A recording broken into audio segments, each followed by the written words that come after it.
Friends, in the expanse of Jewish history, Purim is a recurring day. As we approach Purim, we turn again to Esther and Mordecai. From their courage, we learn to pray in danger and to act in times of peril.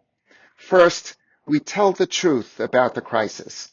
Mordecai tore his clothes and cried out in the streets. Esther named her fear before she found her resolve. Effective prayer begins when we look unflinchingly at what threatens us and still dare to speak to heaven.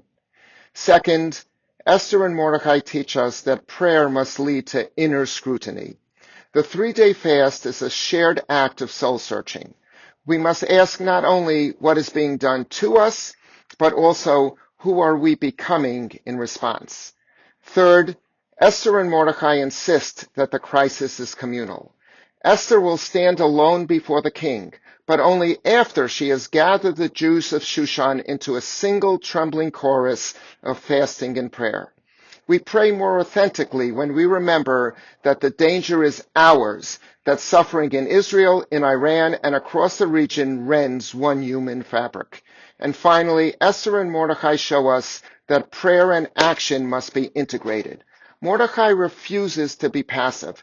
Esther risks everything. Each prayer is the well from which courage is drawn. I will fast, I will pray, and then I will go becomes the template. We steady our souls, then step into history.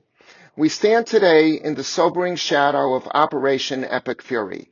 The United States and Israel are working in concert to ensure that no regime can hold the future hostage through nuclear menace, missile proliferation, or the export of proxy terrorism.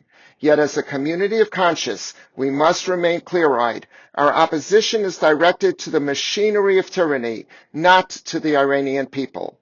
In this hour, our hearts must be wide enough to hold a complex landscape of prayer. We pray for the safety and protection of every soul currently in harm's way. We pray for the brave men and women of the United States Armed Forces and the IDF, asking that they fulfill their just mission, act with justice, and return home safely. And we hold in our hearts every innocent life lost. As Jews, we read Providence in real time. Mordecai seeks to disabuse Esther of any notion that she can save her own skin by hiding in the palace, and instead challenges her. Umi yodea im la'et kazot higa'at lamalchut. And who knows whether, for just a time like this, you have attained royalty. This is an Esther moment. We are called to move past the comfort of the bystander.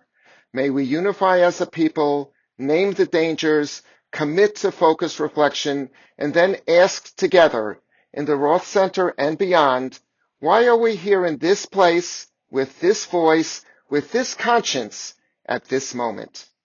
Reading the Megillah and celebrating Purim this year is an act of resilient joy.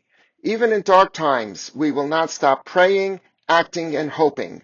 Mordecai's who knows and Esther's decision to risk herself invite us to read our own biographies as containing entrusted opportunities to be partners in redeeming our future.